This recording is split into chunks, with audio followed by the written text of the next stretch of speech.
Georges devait s'y prendre autrement. S'il voulait trouver la bonne estimation avant qu'il ne soit trop tard.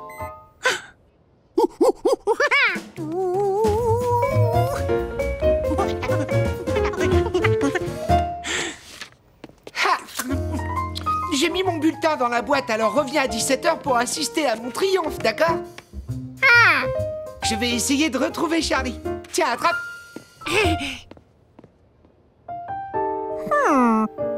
Les grains de raisin étaient plus petits que les aérobales. Georges aurait fait une mauvaise estimation. Finalement, il valait mieux les manger. Pour faire une bonne estimation, il avait besoin de quelque chose de plus gros.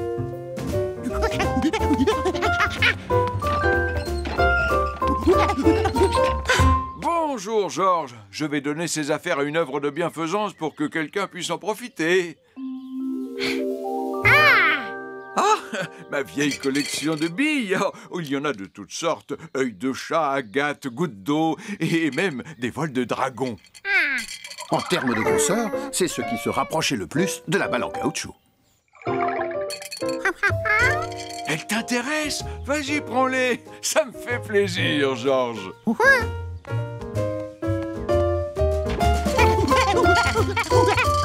Georges, tu as déposé ton bulletin? Il ne reste plus qu'une demi-heure.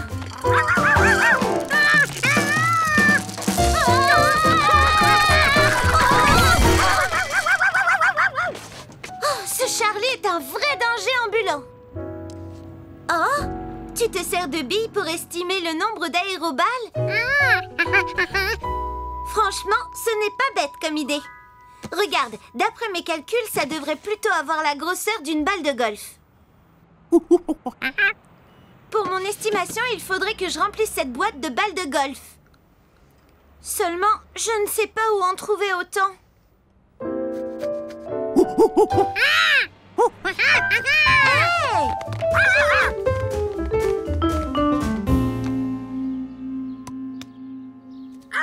Oh, c'est pas vrai. Oh, c'est vous? Pourriez-vous nous prêter vos balles? On a jusqu'à 17 h pour jouer à notre concours. D'accord, mais dépêchez-vous. Merci. Si on gagne, on se partagera les balles en caoutchouc, d'accord?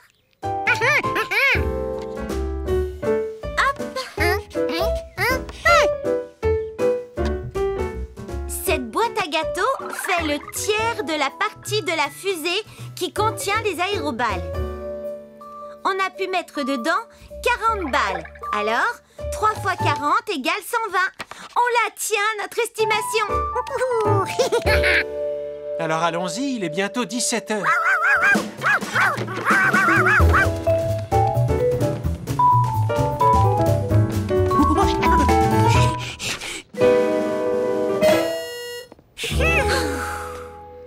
Pour fêter ma victoire, j'organiserai une partie d'aérobal.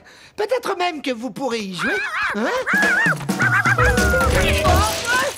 Oh, j'ai fini par retrouver Charlie.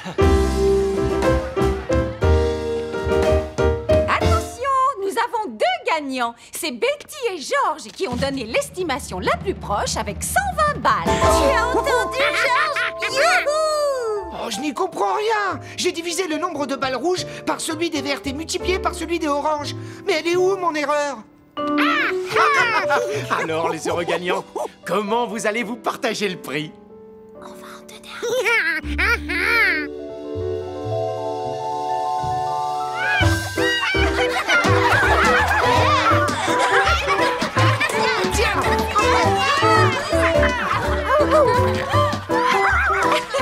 C'est très gentil à vous deux d'avoir offert une aéroballe à chaque enfant. Oh, je m'amuse plus avec ça qu'avec les billes que j'ai trouvées dans la rue. Alors, les champions, que comptez-vous faire de la fusée?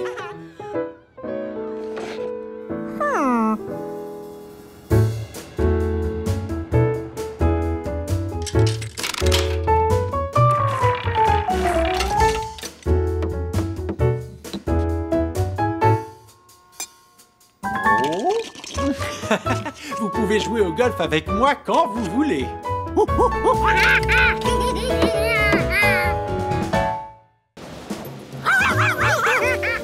Georges adorait s'amuser en plein air. Mais ces derniers temps, la météo n'était pas très coopérative.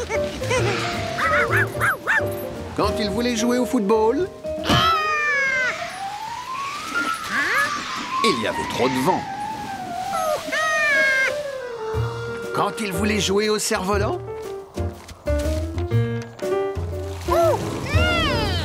il se mettait à pleuvoir.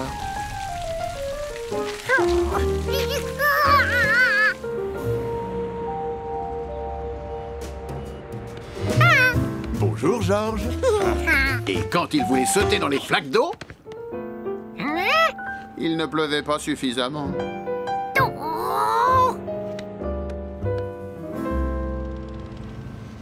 Et voilà. Georges en avait assez que la météo lui gâche le plaisir. Demain, il se tiendrait prêt à toute éventualité. Oh,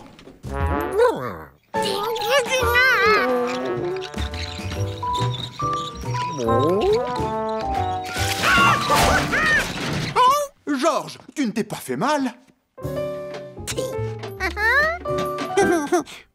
Ça, par exemple, on dirait que tu es équipé pour affronter n'importe quel type de temps, excepté le brouillard.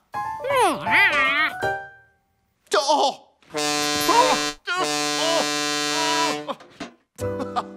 Il paraît que certains animaux savent d'instinct le temps qu'il va faire. Mais apparemment, ce n'est pas ton cas. Si Georges était capable de prédire le temps, ça rendrait sa vie nettement plus facile.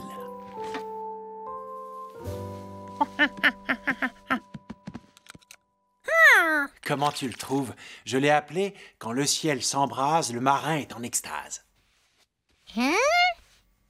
Oh non, il n'y a pas de bateau, c'est juste un proverbe. Les marins savent en regardant le ciel que si le soleil couchant est bien rouge, le lendemain, il fera beau.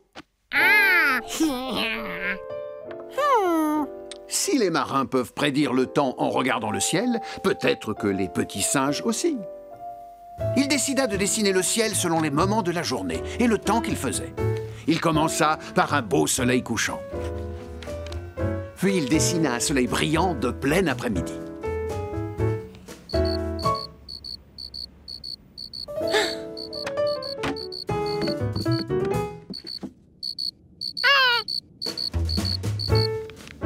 Il ajouta le grillon qu'il avait vu.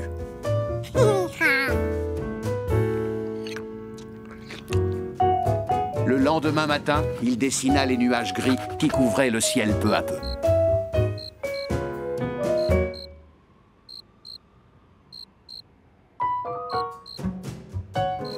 Il n'oublia pas le grillon, mais il fit moins de traits autour de sa tête parce qu'il chantait moins fort, à cause du temps qui n'était pas aussi beau que la veille. Quand il se mit à pleuvoir dans l'après-midi, Georges réalisa un nouveau dessin.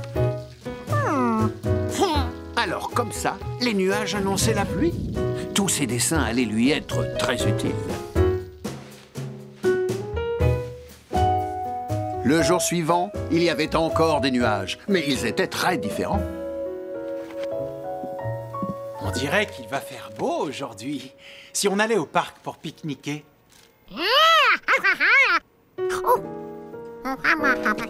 Georges adorait les pique-niques. Mais cette fois, il ne voulait pas être surpris par la pluie. Et les nuages annonçaient la pluie. Mais je croyais que...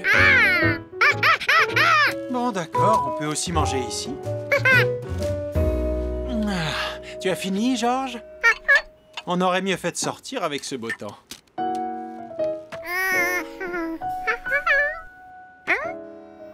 Pourtant, avec tous ces nuages, il devrait pleuvoir. À moins que... ça ne soit les gros nuages gris qui apportaient la pluie, et pas les petits nuages blancs. Georges avait annulé un pique-nique pour rien.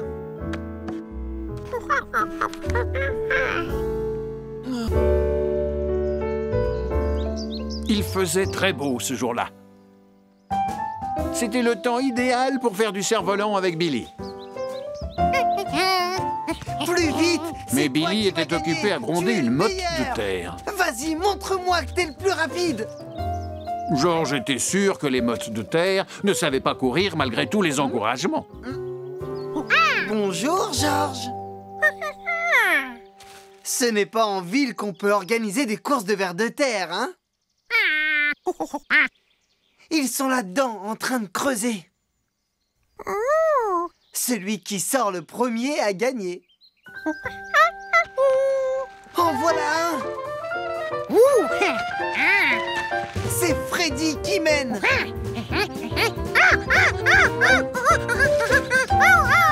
Ouais! Freddy la flèche a encore gagné! Regarde comme il est beau, Georges! Georges? Non? Georges était parti à la recherche de ses propres vers de terre et il savait où en trouver. Parfois, il se mettait à l'ombre sous les feuilles mortes.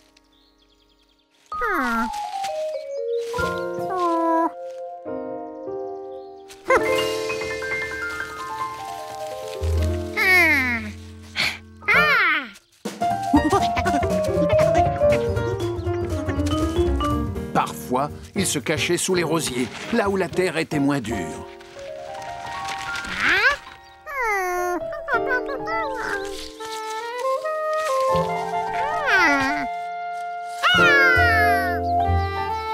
Waouh! T'en as trouvé un gros à ce que je vois. Et il doit sûrement savoir ramper super vite. Regarde tous les segments qu'il a. Le corps du ver de terre est divisé en plusieurs parties appelées segments. Ce sont comme des muscles qui lui permettent de creuser la terre. Qu'est-ce que tu attends de ton nouveau copain? Qu'il fasse la course avec Freddy? Pour faire ça à la loyale, il faut qu'ils s'affrontent en territoire neutre, pas dans un des jardins des concurrents. Alors, Billy et Georges emmenèrent leur ver de terre en territoire neutre, c'est-à-dire au bord du lac. À vos marques, prêts, partez! Creuse, Freddy, creuse! Allez, vas-y, plus vite! Une course de vers de terre. La dernière fois qu'on en a vu une, c'était au cours de notre première promenade en amoureux. C'est exact. Mais organiser une course de vers, ce n'est pas très mal. Moi, je m'en servirais plutôt pour attraper du poisson. Une course de vers de terre, ça ne se rate pas. Une course de vers de terre? La course de vers de terre était vraiment un sport très populaire. Allez, t'es fort, Freddy, vas-y! Allez, Freddy, allez, vas-y! Qu'est-ce que vous regardez? Une course de vers de terre. Waouh! J'avais 12 ans la dernière fois que j'en ai vu une. Vas-y, t'es le meilleur! Alors, qui est en tête? Allez, Freddy, creuse, creuse, creuse! Creuse! Comment s'appelle le ver de Georges? Oh, d'accord. Oh là là, quel incroyable suspense.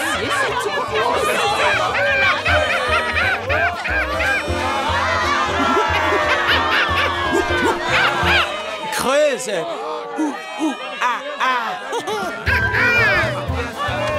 Allez! C'est Freddy qui sort de tête!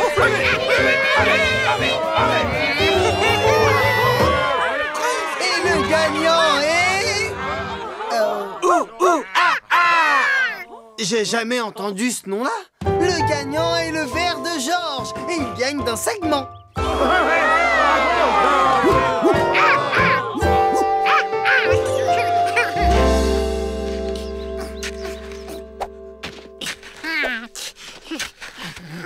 Qu'est-ce que tu fais, Georges? Oh! Oh! Tu cherches d'autres vers de terre? Oh. Va te laver les mains, on va passer à table. Non.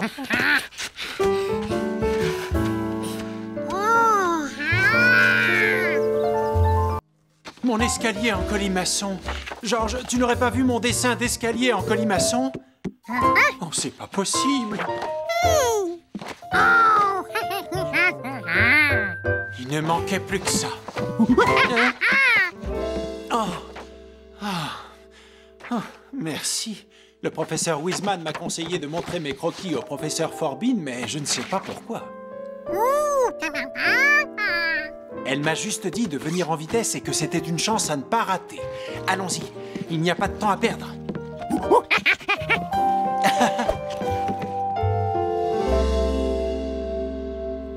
Je n'ai pas beaucoup de temps devant moi. Mon avion décolle dans 1 heure. Rassurez-vous, professeur, il est toujours à l'heure. Enfin, en principe, quand vous aurez vu ses dessins, vous ne regretterez pas de l'avoir attendu. Oh, on est trop pressé pour s'y rendre à pied. On va devoir prendre le bus.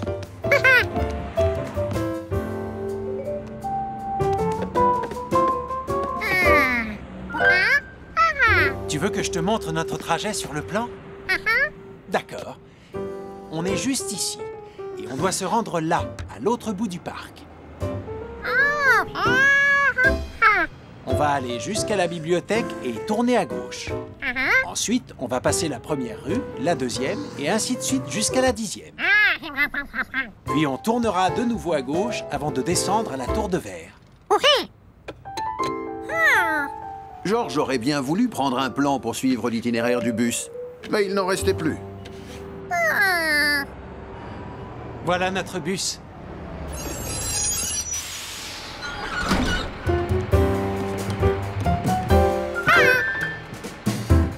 Prochain arrêt, bibliothèque. Georges aimait bien prendre le bus et observer ce qui se passait dans la rue à travers la vitre.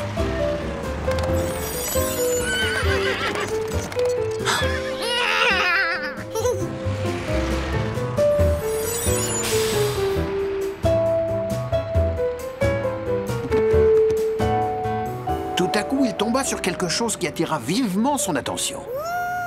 À cet arrêt, il y avait des plans de la ligne du bus.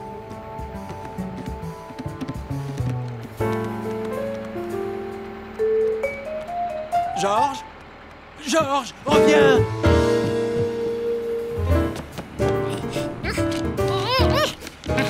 Pourquoi es-tu descendu? On a encore du chemin à faire. Prochain arrêt, première rue. Oh non! Mon porte-document! Hé! Attendez!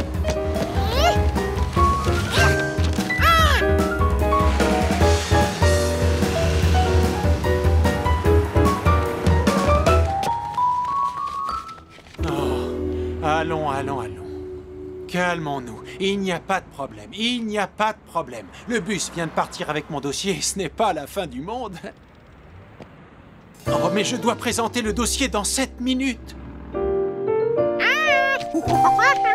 C'est vrai. Avec ce plan, on peut connaître l'itinéraire exact du bus. Il suffit de le rattraper. C'était possible de le rattraper en montant sur ce vélo. Taxi! Taxi! Hé, hein? C'est pas vrai! Georges! Oh! Reviens! Oh, taxi! Je vais devoir partir dans 6 minutes. Il ne va plus tarder.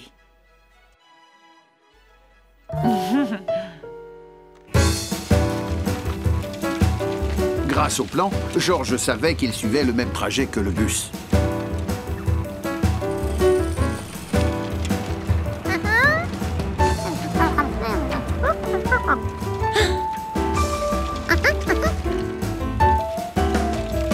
Mais allait-il réussir à le rattraper?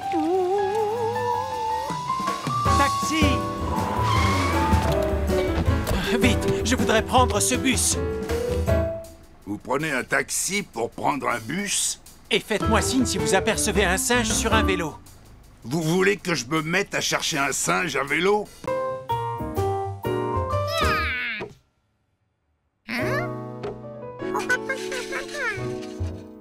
La graine la plus petite était passée à travers le récipient percé de trous.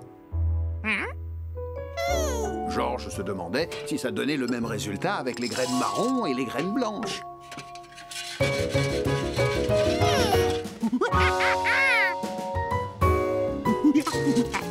En triant les graines par taille et par couleur, il avait fini par en obtenir 6 sortes différentes.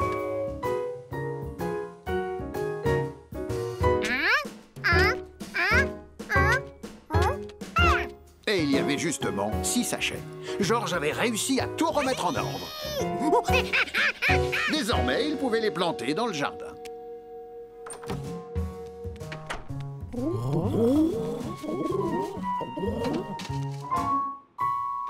Mais Georges ne savait pas dans quel bac les planter. Quelles étaient les graines de maïs? Quelles étaient les graines de tomates?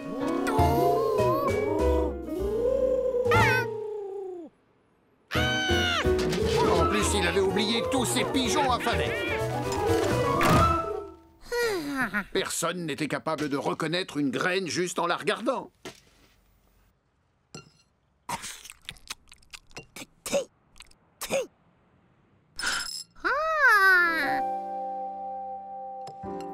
Oh, mais ces graines de pastèque ressemblaient beaucoup à celles qui étaient marron foncé.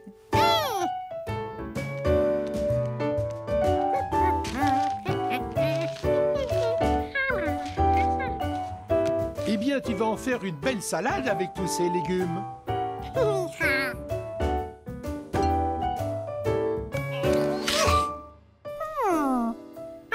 Il y avait aussi des graines dans le poivron.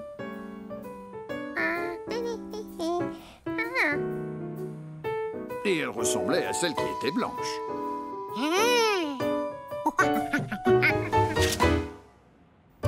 C'était la même chose avec le concombre. La tomate. L'aubergine.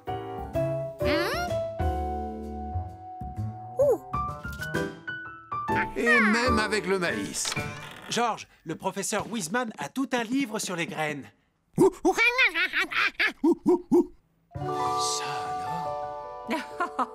Vous n'avez pas besoin de moi avec votre botaniste en herbe. Alors là, Georges, tu m'épates.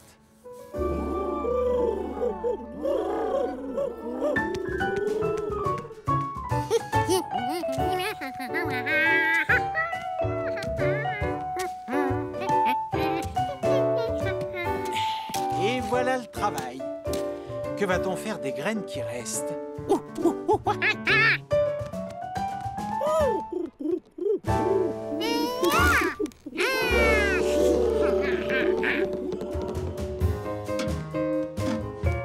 Georges et l'homme au chapeau jaune s'occupaient du jardin avec le plus grand soin.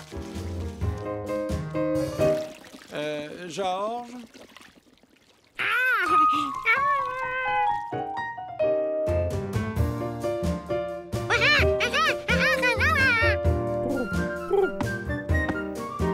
Le moment tant attendu de la récolte était arrivé. Mes chers clients, je vous prierai de bien vouloir remercier mes amis pour les délicieux légumes que vous dégustez ce soir. Et voilà, des délicieux spaghettis aux aubergines à la Giorgio. Bon appétit. Qu'est-ce que c'est bon. On dit souvent que les meilleures recettes sont préparées avec amour, mais parfois elles sont faites avec les légumes d'un petit singe.